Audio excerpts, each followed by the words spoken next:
Rain hammered against the windshield so hard that Chicago disappeared into streaks of silver. Mia Bennett tightened her grip on the steering wheel of her aging Honda as the dashboard clock blinked 11:47 p.m. Her shift should have ended an hour ago. Instead, she was driving toward the most expensive neighborhood in the city, answering yet another emergency cleaning request, because saying no wasn't an option anymore. Not when your 7-year-old son needed braces. Not when rent was due in 5 days. Not when every extra dollar meant another week of keeping your tiny apartment instead of moving into a shelter. She glanced at the faded photograph taped beside the radio. Her son, Noah, grinned with 2 missing front teeth while clutching a stuffed dinosaur almost as old as he was. The picture made her smile, until the GPS calmly announced, "You have arrived." Mia looked through the rain. The mansion stood behind towering wrought iron gates that stretched farther than she could see. 3 stories of pale limestone rose against the stormy sky like something built for royalty instead of ordinary people. Warm lights glowed behind enormous windows. Yet the place somehow felt empty, lonely. Watching, she had cleaned luxury homes before.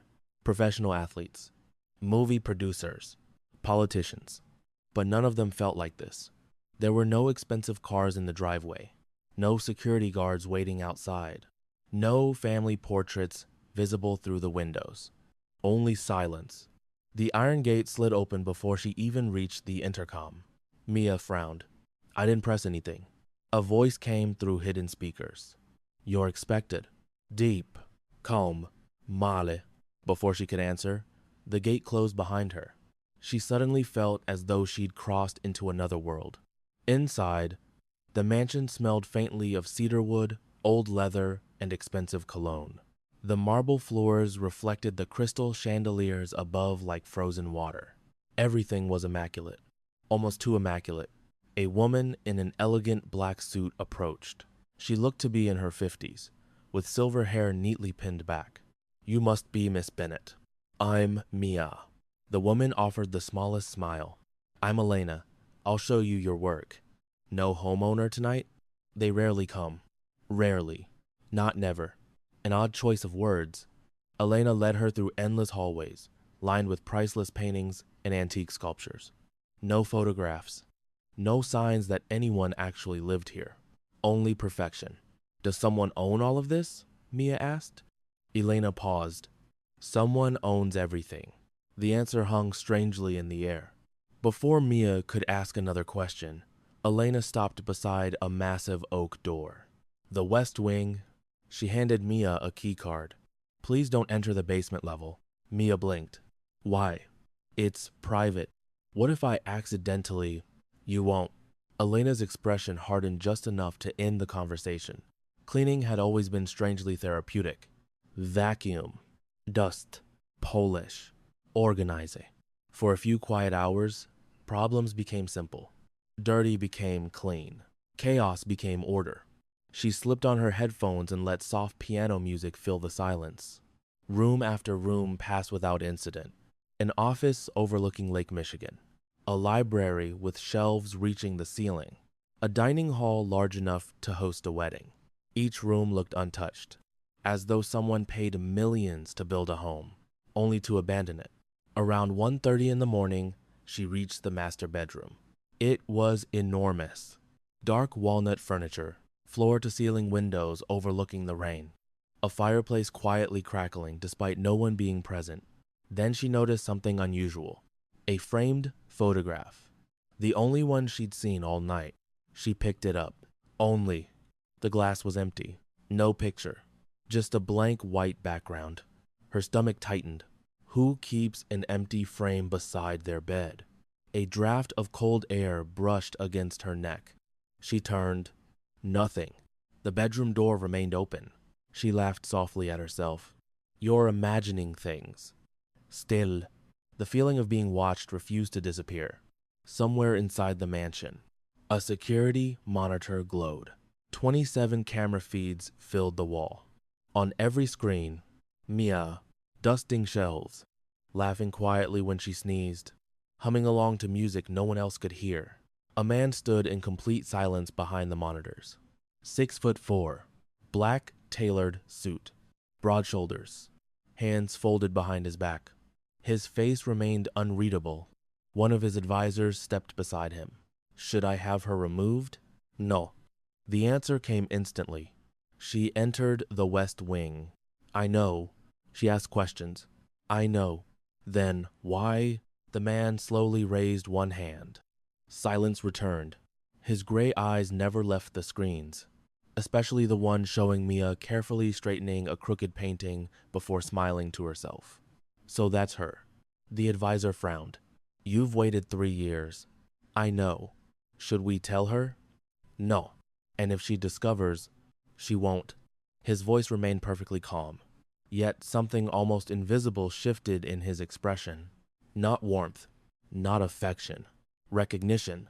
As though the woman cleaning his floors was somehow more dangerous than every rival Mafia family hunting him. Back upstairs, Mia wheeled her cleaning cart toward the library. The storm outside intensified. Thunder shook the windows. She reached for the final shelf when something caught her eye. One book wasn't aligned with the others. It protruded barely half an inch. Curious, she pushed it back into place. Click. A sound echoed behind her. She froze. Very slowly, one section of the bookshelf slid open. Cold air spilled from the darkness beyond. Her heart hammered. No way. She stepped closer. A hidden room. At first, she assumed it was another wine cellar, or maybe a panic room. Then the lights activated automatically, and everything inside came into focus. Maps. Dozens of city maps covered with colored pins. Stacks of passports. Weapons locked behind reinforced glass. Photographs of men she'd seen on national news. Several had FBI reward notices attached. Others had red X marks across their faces. In the center of the room stood a massive digital display showing the territories of criminal organizations across North America, names she'd only heard in documentaries. Cartels, Bratva, Dryads, the Camorra. Every powerful criminal empire seemed to exist inside this room. And on the largest wall, one word, DeLuca. Before Mia could understand what she was seeing, a deep male voice echoed from behind her. You weren't supposed to find this. The blood drained from her face. She turned slowly. A man stood in the doorway, tailored black suit, dark hair still damp from the rain. His expression was calm enough to terrify her more than shouting ever could. He wasn't pointing a gun. He didn't need to. The room itself suddenly felt like a prison.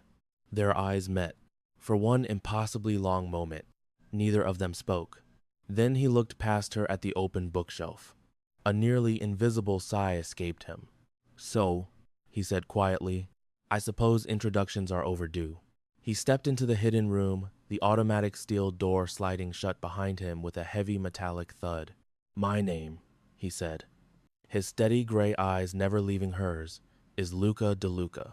Outside, thunder rolled over Chicago. Inside the mansion, Mia Bennett had just discovered that the quiet house she cleaned every Friday night belonged to the most feared man in the city. And by sunrise, every rival Mafia family would know she had seen what no outsider was ever meant to see. The steel door locked behind them with a mechanical click that echoed through the hidden room. Mia instinctively stepped backward. Her shoulder struck the edge of a table covered with maps, making a compass roll across the polished wood. She barely noticed. Every instinct told her to run. Every exit told her she couldn't. The man standing only a few feet away didn't raise his voice. He didn't move toward her. He simply watched. That frightened her more than if he had drawn a weapon, because men who needed to prove they were dangerous usually weren't. This man didn't need proof. He carried danger as naturally as breathing. Luca DeLuca. The name echoed in her mind. She didn't follow organized crime, but she had lived in Chicago long enough to hear whispers. Politicians suddenly changing their votes. Powerful CEOs disappearing from public life. Entire criminal organizations collapsing overnight. Whenever people spoke about the invisible king who ruled the city from the shadows, they lowered their voices. Some called him a billionaire. Others called him a ghost. The FBI called him a myth. No one expected him to look like this. He looked painfully ordinary. No gold jewelry. No expensive watch meant to impress. No tattoos visible beneath the sleeves of his perfectly tailored charcoal suit. Only calm gray eyes. Eyes that studied people the way chess masters studied a board. "You look disappointed," he said quietly. Mia blinked. "What? You expected someone louder?" She swallowed. "I expected no one." For the first time, the corner of his mouth almost moved. "Almost. I owned the house. I figured that part out. You also found the one room you were specifically asked not to find. I didn't go looking for it." "I know." His answer came too quickly, as though he had already watched exactly how she had discovered the hidden door. A chill crept across her skin. "How do you know?" Luca didn't answer. Instead, he walked past her toward the digital wall. One tap of his finger. The screens went black. Another touch. Steel cabinets silently locked themselves. Within seconds, the room looked almost harmless. Except it wasn't. Nothing about this place was harmless. "You should leave," Mia said. "I intend to. I mean me. I know what you meant." Silence. Rain hammered against the hidden skylight somewhere above them. Finally, Luca turned back toward her. "If you walk out that front door tonight," he paused, "how many people will you tell?" She stared at him. "No one." "Why?" "Because no one would believe me." Another pause. "And because I want to go home." Her answer seemed to surprise him. Not because of the words, because she meant them. Most people who stumbled into forbidden secrets wanted answers. Money, leverage, power. Mia wanted to tuck her son into bed before school. She wanted to wash the smell of bleach from her hands. She wanted tomorrow to feel normal again. Luca could read it in her face. She wasn't lying.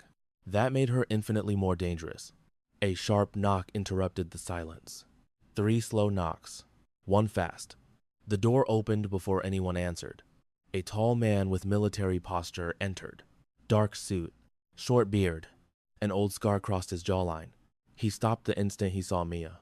His expression changed. "Boss." He spoke without taking his eyes off her. "We have a problem." Luca didn't turn around. "I assumed as much." The east perimeter camera detected movement. Police? No. Worse. That single word changed the atmosphere. The air itself seemed colder. "Moretti?" Luca asked. The man nodded. "Our lookout disappeared 40 minutes ago." Mia frowned. "Who's Moretti?" Neither man answered. Marco, she assumed that was his name, looked at Luca carefully. "We don't have time." "I know." The cleaners outside found one body. Luca's jaw tightened almost imperceptibly. "Whose?" "Our man." Another silence. Marco finally looked directly at Mia. "We can't let her leave." The sentence landed like ice. Mia's breathing stopped. "What?" Marco never looked away. "She knows who you are." She saw the room. She saw the maps. Luca remained completely still. Marco continued. "If Vincent Moretti learns an outsider found this headquarters." He didn't finish. He didn't have to. Mia understood enough. Someone wanted Luca dead. And somehow, she had just become part of that war. "I'm not staying here." Mia moved toward the door. Marco stepped sideways. Not threatening, simply blocking the path. "I have a son." His expression softened for the first time. "I know." "You know? We know everything about every employee who enters this property." Her stomach dropped. "You investigated me? For security? You investigated Noah?" "No. Liar." Luca finally spoke. "Noah Bennett." His voice remained calm. 7 years old. 2nd grade. Lincoln Elementary. Severe peanut allergy. He wants to become an architect because he likes building cities with blocks. Mia felt every drop of blood leave her face. Her voice barely worked. "Stay away from my son." Luca's expression changed. Not softer. Almost offended. "I already have." "What does that mean?" "It means no one has touched him." "You sound like you're making promises I never asked for." "I am." Their eyes locked. For the first time, Mia saw something beneath the ice. Exhaustion. The kind carried by people who hadn't truly rested in years. You don't understand what's happening. I understand enough. No. He stepped closer, not aggressively, carefully, as though approaching a frightened animal. You found this room. You saw things that could destroy every cartel operating between Chicago and New York. You saw my face. And somewhere tonight, he looked toward the rain-covered windows. Someone is already trying to figure out who cleaned this house. The lights suddenly flickered. Once, twice, then darkness. Every screen died. Every chandelier above the mansion went black. Marco's hand instantly disappeared beneath his jacket. Luca didn't move. Instead, he listened. Complete silence. Too much silence. Then came the first gunshot. Not inside. Outside. Glass exploded somewhere upstairs. Another shot. Then another. Automatic rifles. The mansion erupted into chaos. Red emergency lights flooded the hidden room. A computerized voice echoed through hidden speakers. Perimeter breach. North entrance compromised. Multiple armed hostiles detected. Mia jumped violently. What was that? Marco drew his pistol. They found us. Another explosion rocked the mansion. Dust drifted from the ceiling. Somewhere above them, people screamed. Luca calmly removed his suit jacket. He laid it across the back of a chair with almost disturbing precision. Then he rolled up his sleeves. His voice never changed. Marco. Yes, boss. Get her downstairs. Mia stared. What? I'm not going anywhere. You are. No. I have my son. And you'll see him again. I don't trust you. I know. The room shook from another blast. This one much closer. Pieces of concrete rained from above. Marco moved toward her. She backed away instantly. Don't touch me. I wasn't planning to. The emergency lights painted the room crimson. For one terrifying second, Luca looked less like a businessman and more like the king of a battlefield. His gray eyes settled on Mia one last time. When he spoke, his voice was almost gentle. If Vincent Moretti's men reach this room, he paused. They won't ask who you are. They'll assume you're someone I care about. I don't. You don't what? I don't care about you. The lie sounded convincing, except for one thing. Instead of walking away, he crossed the room, stopped inches in front of her, reached toward her face. Mia flinched. His hand froze in midair. A long silence stretched between them. Then, without touching her skin, he gently removed a tiny piece of shattered glass caught in her hair. He stepped back immediately. His expression became unreadable again. I suggest you start running. Before she could answer, the reinforced steel door exploded inward. A deafening blast threw smoke and twisted metal across the room. Masked gunmen flooded the entrance. Automatic rifles already raised. One of them shouted, "There he is!" Time seemed to stop. Mia stood frozen between two worlds. The ordinary life she had known only an hour ago, and the violent empire she had accidentally walked into. Luca DeLuca took one slow step forward, placing himself directly between her and the gunman. Without looking back, he said only 4 words. "Don't leave my shadow." And then the shooting began. The first gunshot shattered the silence before Mia even had time to scream. Luca moved first. Not quickly, perfectly. His hand swept behind him, pushing Mia hard against the reinforced concrete wall, just as a burst of automatic fire tore through the hidden room. Bullets ripped across the mahogany conference table, sending splinters exploding into the air. The digital map wall erupted in sparks. Marco fired back with controlled precision. 3 shots. 3 bodies dropped before they crossed the doorway. The room instantly filled with smoke, shattered glass, and the deafening echo of gunfire. Mia covered her ears, her entire body trembling. This wasn't a movie. This wasn't television. People were dying only feet away from her. Luca stood in front of her like a wall, completely exposed. Every bullet aimed at him. Every instinct focused on keeping her behind him. Another explosion rocked the mansion. The ceiling groaned. Concrete dust drifted like gray snow. "Boss." Marco shouted over the gunfire. They're inside the West Wing. I know. They're trying to seal every exit. Luca calmly pulled a black pistol from beneath the table. No hesitation. No wasted motion. His expression never changed. He fired once. The lead attacker collapsed instantly. A second gunman rushed through the smoke. Luca fired again. The man fell before his body fully crossed the doorway. Mia stared in horror. There was no anger on Luca's face. No excitement. No satisfaction. Only ruthless efficiency. As if violence was simply another language he spoke fluently. Someone grabbed Mia's wrist. She gasped. Marco, come with me. I can't. You don't have a choice. Another burst of bullets shredded the steel doorframe. Marco pulled her toward a narrow hallway hidden behind one of the weapon cabinets. Only then did Mia realize the room had another exit. A secret escape tunnel. She stumbled after him. What about him? Marco glanced back. Luca hadn't moved. He remained in the center of the room, calmly covering their retreat. He'll catch up, but he's alone. Marco's voice hardened. He's never alone. The hidden corridor plunged deep beneath the mansion. Cold concrete walls surrounded them. Emergency lights flashed crimson every few seconds. Far above, muffled explosions shook the earth. Mia struggled to keep up. Her lungs burned. Her shoes slipped against damp stone. I can't.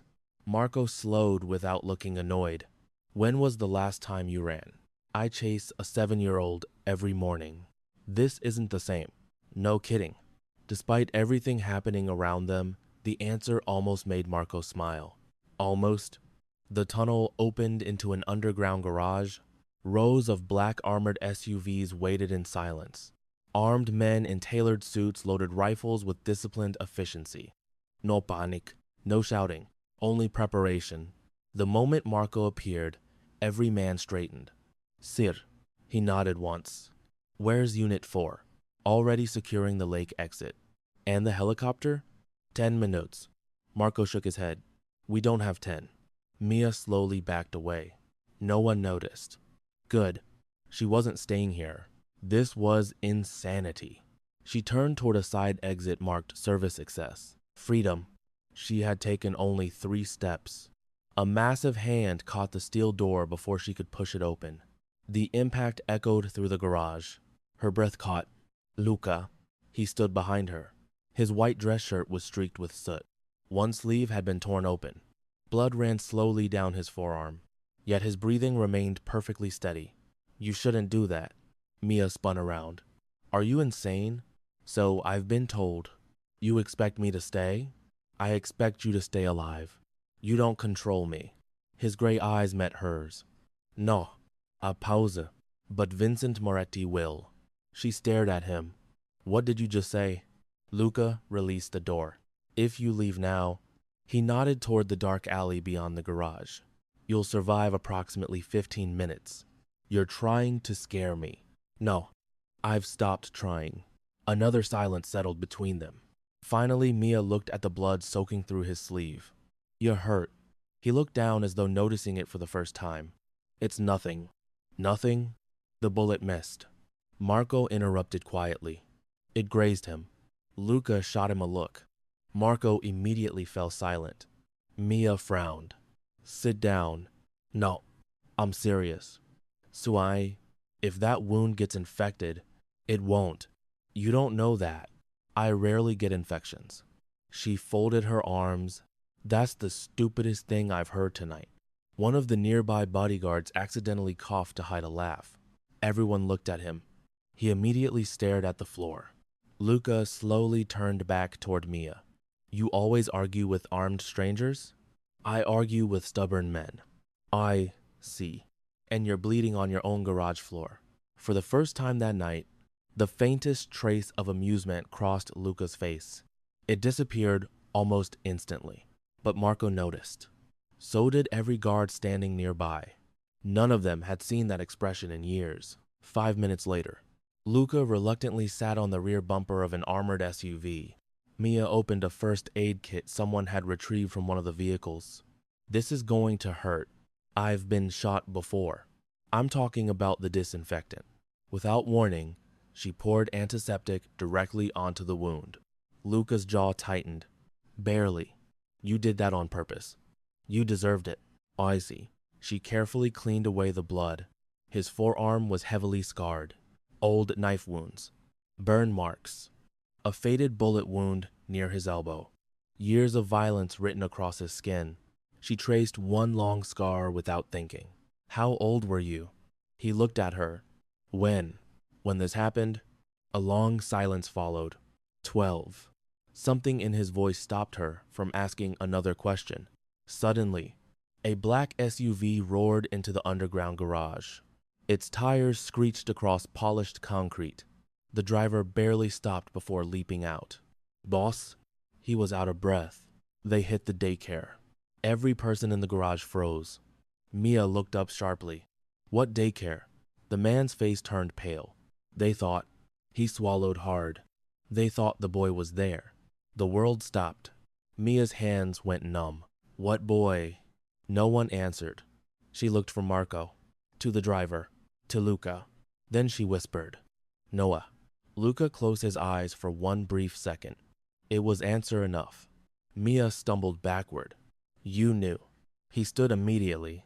Mia, you knew they would come after my son. They don't know where he is. You knew. Her voice echoed through the garage. You investigated my child. You knew I was in danger. You let me come here anyway. His expression remained calm. Too calm. Listen to me. No. Tears burned in her eyes. My son. Her voice broke. My son could have died. He didn't. Because of luck? No. Luca took one slow step closer. Because I moved him yesterday. Silence. Complete silence. Mia stared at him. What? He isn't at home. What did you say? I relocated Noah yesterday afternoon. Her face drained of color. You? Her breathing became uneven. You took my son? I protected him. You kidnapped my child.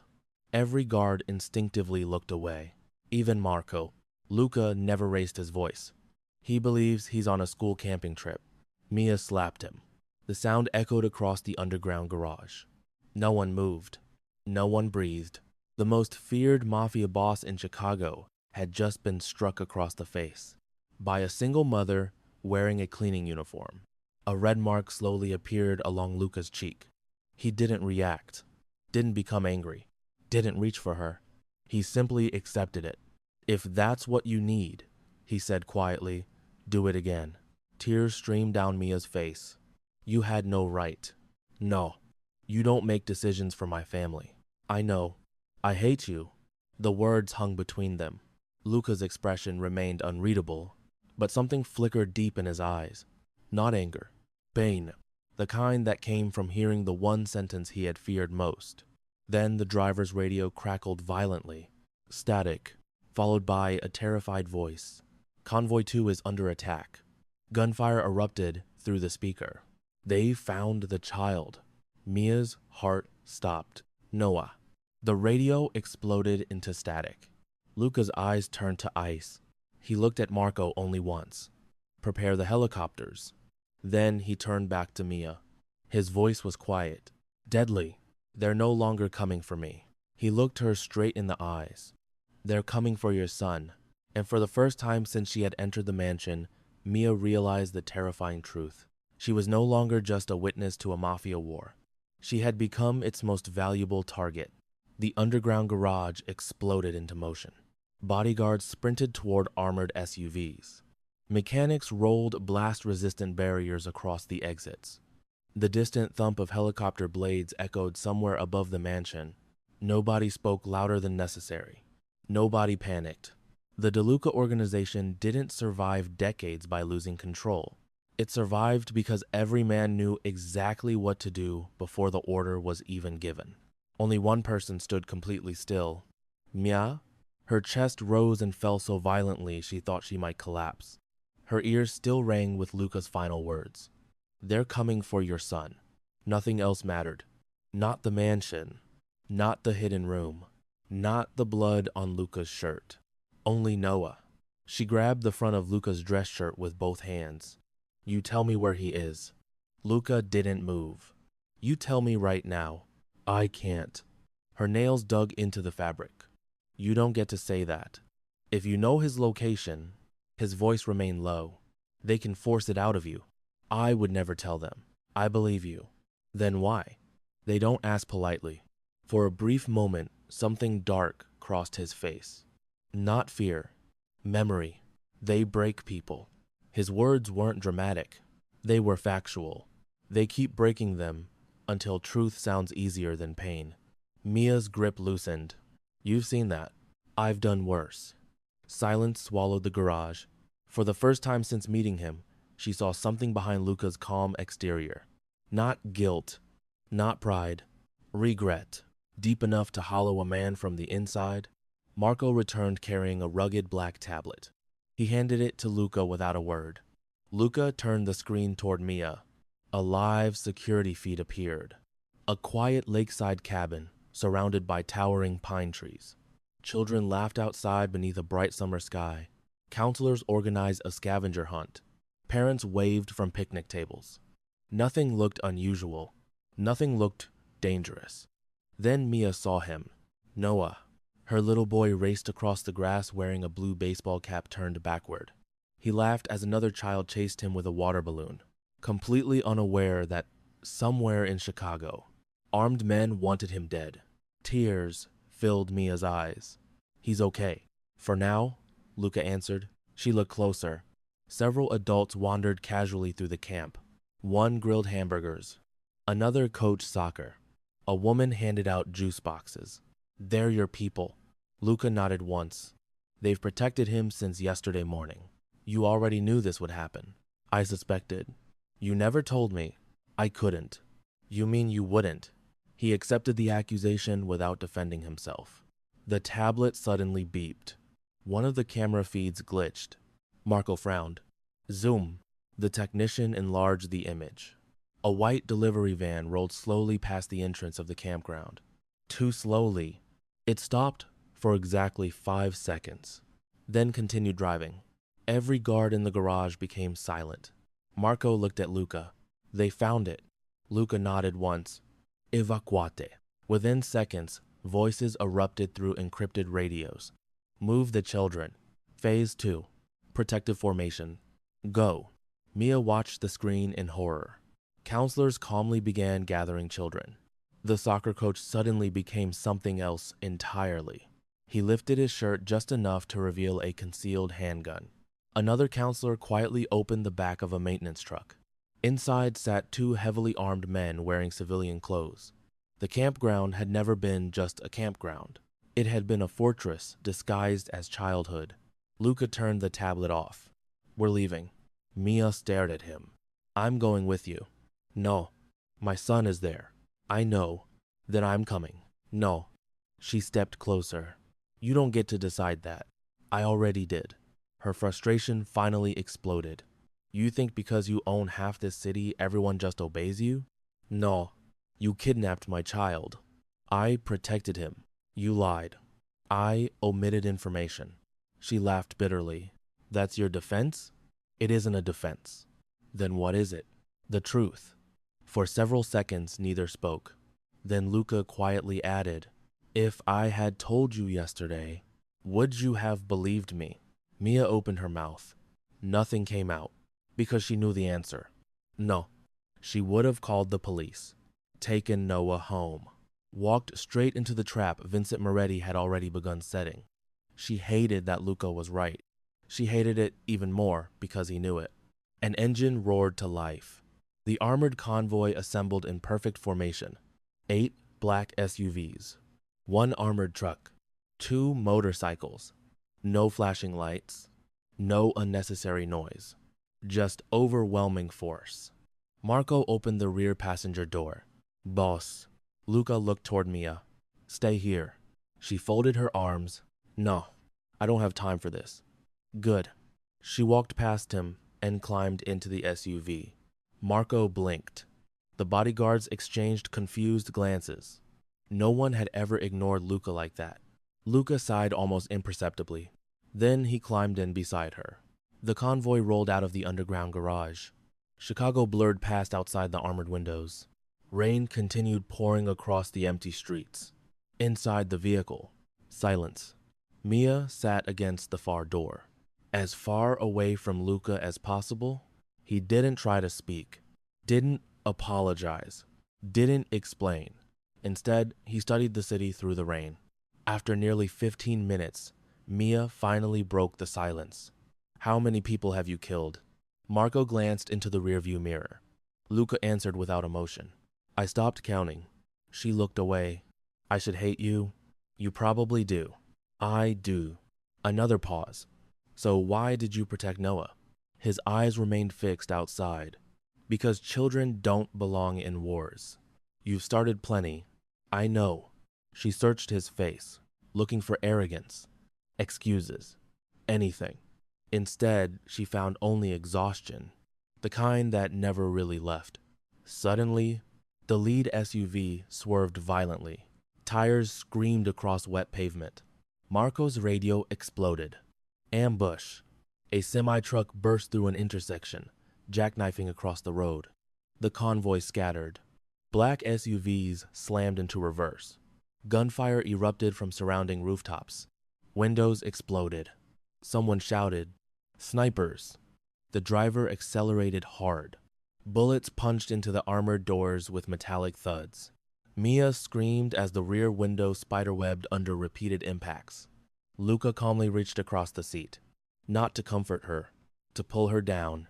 His arm wrapped protectively around her shoulders just as another bullet shattered the side window above them. Glass rained across the leather seats. She buried her face against his chest instinctively. His heartbeat never changed. Steady, slow, as if this happened every day. Outside, the city had become a battlefield. Inside, for one impossible moment, the safest place in Chicago was in the arms of the man everyone feared. Then Marco shouted from the front seat, "They're bringing RPGs." Luca's expression instantly hardened. He looked down at Mia. Their faces were only inches apart. Rainwater dripped from shattered glass onto his shoulder. Neither of them noticed. His voice dropped to a whisper. "When I tell you to run, you don't look back." Mia stared into his gray eyes. "And what about you?" For the first time, Luca hesitated, only for a heartbeat. Then he gave the same answer he had given his men for years. "I'll find you." Outside, an explosion lit the rainy Chicago night like daylight. The convoy disappeared into smoke. And somewhere ahead, a frightened 7-year-old boy waited, unaware that the entire city was about to go to war over his life. The explosion swallowed the convoy. A wall of orange fire erupted behind the last armored SUV, hurling twisted metal across the rain-soaked highway. The shockwave slammed into Luca's vehicle hard enough to send it skidding sideways. The driver fought the wheel. Rubber screamed against wet asphalt. For one terrifying second, the SUV balanced on the edge of the median before crashing back onto all four tires. Inside, the cabin filled with the smell of burned fuel and shattered glass. Marco pressed a hand against the dashboard. "Status?" His earpiece crackled with overlapping voices. "Vehicle 6 disabled. We've lost visual on Team 3. Sniper on the east overpass. Rocket launcher." Static swallowed the transmission. Luca looked out the fractured side window. 3 of his SUVs had formed a defensive wall behind them, intentionally exposing themselves to enemy fire so the lead vehicle could escape. "They're buying us time," Marco muttered. Luca nodded once. "They know their orders." Mia looked from one man to the other in disbelief. "They're staying behind?" "They volunteered for this assignment months ago," Marco answered. "They knew the risks." Her chest tightened. "They're going to die." Luca's eyes remained fixed ahead. "They're making sure Noah doesn't." 45 minutes later, the skyline of Chicago had vanished behind them. Towering skyscrapers gave way to dense forests and narrow mountain roads slick with rain. The convoy was smaller now. Only 4 vehicles remained. The others had either been destroyed or deliberately separated to mislead Vincent Moretti's men. Mia hadn't spoken for nearly half an hour. She couldn't stop replaying what she had seen. Men stepping into gunfire without hesitation. drivers using their own vehicles as shields, bodyguards smiling calmly over the radio before their transmissions went silent. No one had baked. No one had panicked. They had simply obeyed. Not because they were afraid of Luca, because they believed in him. That realization unsettled her more than the violence itself. The convoy finally slowed. Ahead, nestled deep within a forest of towering pines, stood a rustic summer camp. Colorful cabins surrounded a peaceful lake reflecting the moonlight now peeking through the retreating storm. Children laughed somewhere near the shoreline. Campfires flickered. It looked normal, beautiful, safe. If Mia hadn't known the truth, she would have believed it was just another children's retreat. Hidden among the trees, however, she noticed silhouettes. Snipers. Security cameras disguised as birdhouses. Motion sensors buried beneath flower beds. Even the wooden watchtower carried reinforced ballistic glass. This wasn't a camp. It was one of the safest places in the Midwest. Luca had turned childhood into a fortress. Before the SUV stopped completely, Mia opened the door. "Mia," Marco called after her. She ignored him. Her shoes splashed through muddy puddles as she ran across the open field. Children turned to look. One counselor smiled politely. Then, "Mom," Noah's voice cut through the night. He sprinted toward her with his backpack bouncing wildly behind him. Mia dropped to her knees just as he crashed into her arms. She held him so tightly he squealed. "Mom, I've got you. You can't breathe when you hug like that." She laughed through tears. "I know. I missed you. I missed you more." Noah leaned back, studying her face. "Why are you crying?" She brushed damp curls away from his forehead. "I'm just happy to see you." He frowned. "Were you working again?" "Yeah." "Too much?" She smiled weakly. "A little." Noah reached into his pocket and pulled out a tiny friendship bracelet woven from blue and green thread. "I made this for you." He carefully tied it around her wrist. "So you won't miss me next time." Mia's heart broke. A few yards away, Luca watched without speaking. He stood beneath the shadow of a towering pine tree, hands in his coat pockets. Rain still dripped from the branches above him. One of his bodyguards approached quietly. "Boss." "What?"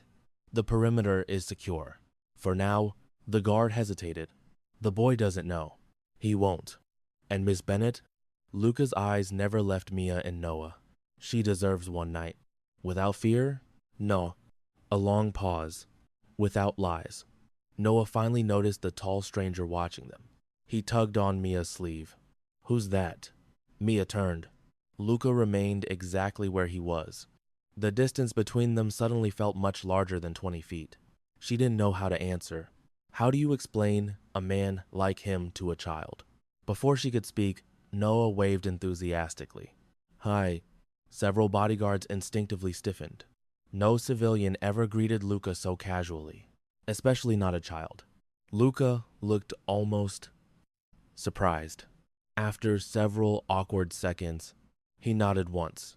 A tiny acknowledgement. Nothing more. Noah grinned. "He's shy."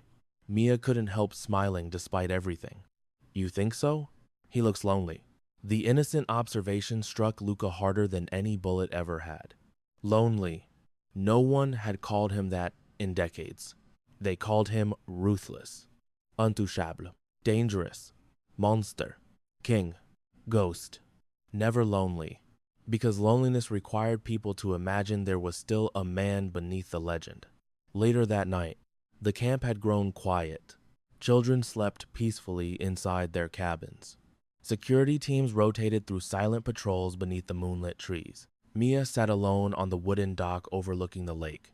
The water reflected thousands of stars. For the first time in days, silence. Real silence. She closed her eyes. "You should be sleeping." Luca's voice drifted through the darkness. She didn't turn around. "I couldn't." Neither could he. He stopped several feet away instead of sitting beside her. Always maintaining distance. Always respecting a line neither of them fully understood. "You never answered my question." "What question?" "Why protect Noah?" Luca looked across the lake. "When I was 12, His voice was quieter than she'd ever heard it. My father believed children made useful bargaining chips. Mia slowly looked at him. I watched him order a little girl's kidnapping. The breeze carried the scent of pine needles across the lake. She was 6. His jaw tightened. She died before the ransom was paid. Silence settled between them. I buried her myself. Mia didn't know what to say, so I made myself one promise. His eyes remained fixed on the dark water. No child would ever become currency again. She studied him carefully. There it was, the invisible scar he'd been carrying all along. Not every monster was born one. Some were built, while desperately trying never to become the people who created them. Before Mia could answer, a spotlight suddenly swept across the lake. One of the watchtowers blared an alarm. A guard shouted from the shoreline. Boat approaching. Every light in the camp switched from warm yellow to flashing red. Children began crying inside the cabins. Bodyguards reached for their weapons. Luca stepped instinctively in front of Mia. The approaching boat accelerated. Too fast. Too direct. Through the darkness, armed figures became visible. Black tactical gear. Night vision goggles. Automatic rifles. At the bow of the boat stood a tall man wearing an expensive charcoal overcoat despite the rain. He removed his gloves slowly and smiled.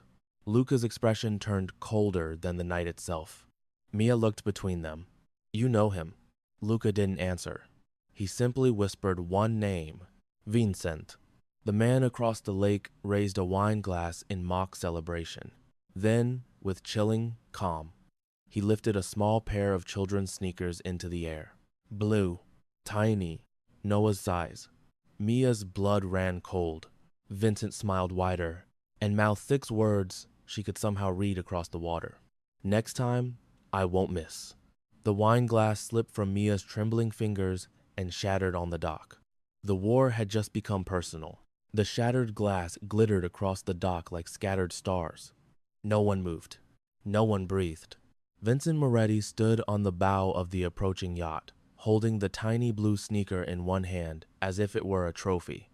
The smile on his face wasn't fueled by hatred. It was fueled by certainty. He believed he had already won. Across the lake, Luca DeLuca's expression never changed. Only Marco noticed the subtle shift. The boss had stopped looking at Vincent. Instead, he looked at Noah. The little boy stood in the doorway of his cabin, frightened by the alarms, clutching a stuffed dinosaur against his chest.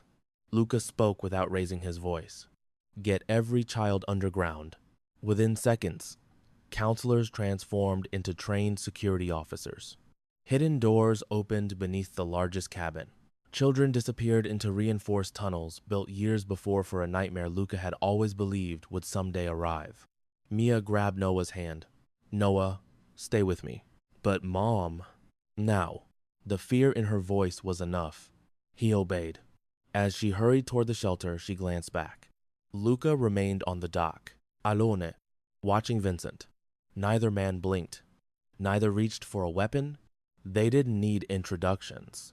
They had been trying to destroy each other for 20 years. Vincent stepped onto the dock with 6 heavily armed men. Rain drifted across the lake once again. You've become sentimental, Vincent called. Luca remained silent. I remember when you would have sacrificed 100 strangers to win a war. Another step. And now. Vincent laughed softly. You're hiding children. Luca answered at last. They're not yours to touch. Vincent's smile widened. You built an empire. You ruled half the country. And you threw it away. He looked toward Mia and Noah disappearing into the bunker. For a cleaning lady. Mia stopped. Every instinct told her to keep running. But she couldn't. She turned. Their eyes met across the rain. Luca gave the smallest shake of his head. Go. She understood. For the first time, she obeyed him. Minutes later, the camp had become a battlefield. Gunfire echoed through the pine forest. Black SUVs crashed through wooden fences. Helicopters circled overhead. Searchlights sliced through the rain. Marco coordinated defenses with military precision. Yet Vincent's men kept advancing. They weren't trying to conquer the camp. They were trying to reach one child. Inside the underground shelter, Noah looked up at Mia. Mom, are we going to die? Her heart broke. She pulled him close. No. You promise? She opened her mouth. Nothing came out, because she couldn't make that promise. Someone else did. A voice echoed through the shelter speakers. Calm. Steady. I'm not letting anyone reach him. Luca. Noah smiled. The quiet man. Mia closed her eyes. He had made a promise. And somehow, she believed him. Outside, Vincent finally stood face to face with Luca. No bodyguards, no rifles, just two men whose lives had been shaped by opposite choices. You could have ruled forever, Vincent said. Luca removed the signet ring that had marked him as the head of the DeLuca family for nearly 2 decades. It isn't worth keeping. Vincent frowned. Luca dropped the ring onto the dock. I built this empire because I thought power could keep people safe. He looked toward the cabins. I was wrong. Vincent laughed. You've grown weak? No. Luca's gray eyes became colder than winter. I finally understood strength. Without warning, Vincent fired. The shot echoed across the lake. Mia screamed from inside the shelter. Luca staggered backward. Blood spread across his white shirt. Vincent smiled, until another sound echoed. Not another gunshot. A helicopter. Then another. Then 3 more. Floodlights lit the entire shoreline. Voices thundered through loudspeakers. Federal agents. Drop your weapons. You are surrounded. Vincent's smile vanished. He spun toward the sky. Dozens of FBI helicopters descended over the camp. Armored vehicles burst through the trees. Marco calmly lowered his rifle. He wasn't surprised. Neither was Luca. Vincent looked back at him in disbelief. You called them? Luca nodded once. I gave them everything. The accounts, the routes, the judges you bribed, the politicians you owned. Vincent stared. You betrayed the Mafia. No. Luca coughed, blood staining his lips. I ended it. Within minutes, Vincent's remaining men surrendered or fled into the forest. Federal agents swarmed the camp. The war that had consumed Chicago for decades ended beneath the same rain that had begun Mia's strange journey only days earlier. Vincent was dragged away in handcuffs, still shouting promises of revenge. Luca never answered. He was already collapsing. The hospital overlooked Lake Michigan. Morning sunlight filtered through white curtains. Machines beeped steadily. Mia sat beside Luca's bed, still wearing yesterday's clothes. For 36 hours, she hadn't left. Doctors had warned her twice to rest. She ignored them. His hand rested motionless beside hers. For the first time since she'd met him, it looked human, not dangerous, not untouchable, simply tired. Finally, his fingers moved. Gray eyes opened slowly. The first face he saw was hers. You stayed. She smiled through exhausted tears. You almost died. So I've been told. She laughed despite herself. You always answer like that? Usually. Silence settled between them. Comfortable. Gentle. Nothing like the silence that had once filled the mansion. Then Luca reached beneath his pillow. He pulled out a small envelope. For Noah, inside was a hand-drawn blueprint. A miniature treehouse. Every measurement carefully labeled. At the bottom, in neat handwriting, were the words, for the future architect. Mia looked up. You remembered. I remember everything important. 6 months later, the DeLuca organization no longer existed. Its legitimate companies became a charitable foundation. Properties once used for money laundering became shelters for abused women and children. The lakeside camp remained open year-round as a free retreat for families recovering from violence. Marco became its director. No headlines ever credited Luca. He wanted it that way. He disappeared from public life. The newspapers called it a mystery. Mia knew better. Some people didn't disappear. They simply chose peace over power. One crisp autumn afternoon, Mia unlocked the door to a small lakeside home. Nothing extravagant. Nothing guarded. No marble floors. No hidden rooms. Just sunlight, laughter, and the smell of fresh coffee. Outside, Noah raced across the yard toward a half-finished treehouse. Mr. Luca. It's crooked. Luca looked up from the ladder. I noticed. You built it wrong. I was testing you. Noah grinned. You failed. I did. Together they adjusted the wooden beams. Mia watched from the porch, smiling. There was no fear left in the boy's eyes. Only trust. When Noah ran off to chase the family dog, Luca finally joined her. Neither spoke for a while. The lake shimmered beneath the afternoon sun. I never thanked you, Mia said quietly. For what? For choosing us over your empire. He looked toward the water. I didn't lose an empire. He took her hand. I found a home. She leaned against his shoulder. No cameras watched them. No enemies waited beyond the trees. Only silence. The kind neither of them had believed existed. As the sun disappeared behind the pines, Noah's laughter echoed across the lake. Luca closed his eyes for a moment. For the first time in more than 20 years, the most feared man in Chicago wasn't protecting a kingdom. He was simply protecting the family he had chosen. And somehow, that felt far more powerful than ruling a city.